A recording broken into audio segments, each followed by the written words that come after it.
తెనాలి నియోజకవర్గం అథోట society chairman గా Kotaru Anjaneyulu, Kolipara society chairman గా భీమవరపు చినకోటిరెడ్డి, ఎరుకలపూడి సొసైటీ చైర్మన్ గా కావూరు చంద్రమోహన్ ప్రమాణ స్వీకార మహోత్సవంలో పాల్గొన్న కేంద్ర మంత్రి Pemmasani Chandrasekhar, MLC Alapati Rajendra Prasad, JDCC bank chairman Makkena Mallikarjunarao, GDMS chairman Vadranam Haribabu, కుటుంబ నాయకులు హాజరయ్యారు.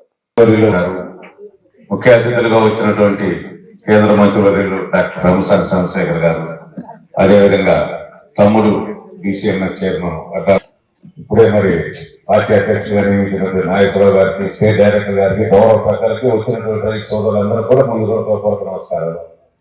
చాలా సంతోషం. ఇది రైతు ప్రభుత్వం, మంచి ప్రభుత్వం.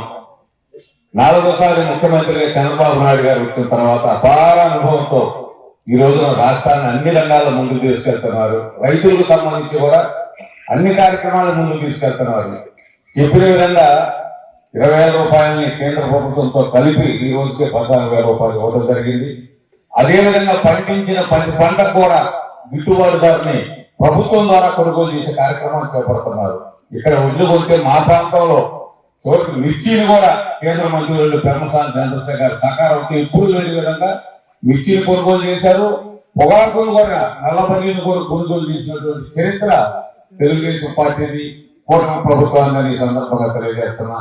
మరి ఎక్కడో ఉన్నటువంటి మామిడికాయల్ని, ఉల్లిపాయల్ని ఏది రేట్ లేకపోతే దాన్ని కొనుగోలు చేస్తున్నటువంటి వాస్తవాన్ని రైతు సోదరులందరూ గమనించాలని సందర్భంగా కోరుతూ, మరి డీసీసీకి సంబంధించి ఈ రోజున 6,000 కోట్ల రూపాయల నిధులతో కేంద్ర సహకార సంఘం తెనాలి ఈ రోజున గుంటూరు హెడ్ క్వార్టర్ గా ఉండి పనిచేస్తా ఉంది. రాష్ట్రంలోనే 2వ పెద్ద సంఘం ఇది.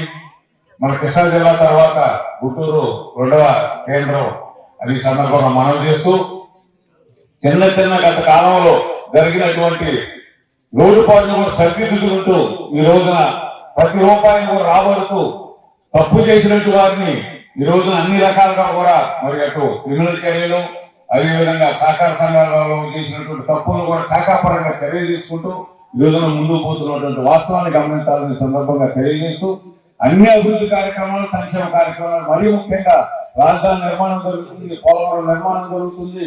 మరి ఇది చూసినట్లయితే సంక్షేమ కార్యక్రమాలు జరుగుతున్నాయి. ఇలాంటి కార్యక్రమాలు అందిస్తున్నటువంటి చంద్రబాబు గారి నాయకత్వాన్ని, పవన్ కళ్యాణ్ గారి నాయకత్వాన్ని, లోకేష్ గారి నాయకత్వాన్ని, ముఖ్యంగా ఈ ప్రాంతంలో యువకులైనటువంటి పెమ్మసాని చంద్రశేఖర్ గారు ఈ రోజున కేంద్ర ప్రభుత్వం ద్వారా వచ్చేటటువంటి అన్ని పథకాలను కూడా రైల్వేతో పాటుగా అన్ని పథకాలను ఇక్కడ తీసుకొచ్చి గుంటూరు పట్టణంతో పాటు గుంటూరు పార్లమెంట్ నియోజకవర్గం జిల్లాని కూడా అభివృద్ధి పథకంలో నడుపుతున్నటువంటి వాస్తవాన్ని గమనించాలని సందర్భంగా తెలియజేస్తూ, అపార అనుభవం ఉన్నటువంటి నాయకత్వం ఎమ్మెల్సీ రాజేంద్ర ప్రసాద్ గారు, మరి పెమ్మసాని చంద్రశేఖర్ గారు, అదేవిధంగా మంత్రివర్యులు మనోహర్ గారు ఈ ప్రాంతంలో ఉన్నారు.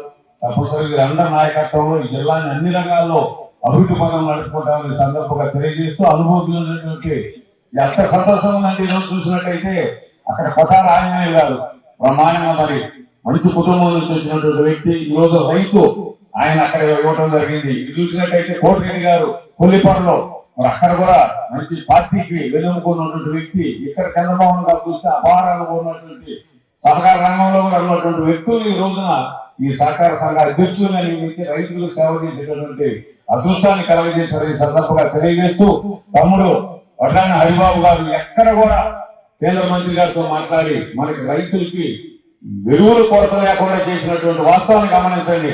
అదేవిధంగా నేను మీ అందరూ కూడా మనం చేసేది, వీలున్న వరకు ప్రతి రైతు కూడా, ప్రతి పేద రైతు కూడా కేంద్ర సహకార బ్యాంక్ ద్వారా, మీ సహకార సొసైటీల ద్వారా మీరు రుణాలు తీసుకోవాలి. అతి తక్కువకే రుణాలు ఇచ్చేటటువంటి చక్కటి అవకాశాన్ని సద్వినియోగం చేసుకోవాలని ఈ సందర్భంగా తెలియజేస్తూ, ఈ సహకార సంఘాల ద్వారా అన్ని రకాలైనటువంటి మనం ఈ రోజు వ్యాపార అభివృద్ధి కూడా చేసేటటువంటి అవకాశాన్ని అమిత్ షా గారి నాయకత్వంలో, పెమ్మసాని చంద్రశేఖర్ గారి నాయకత్వంలో ఉందని మరోసారి మీరు తెలియజేసుకుంటూ, మమ్మల్ని ఆహ్వానించినటువంటి కమిటీకి ధన్యవాదాలు తెలియజేస్తూ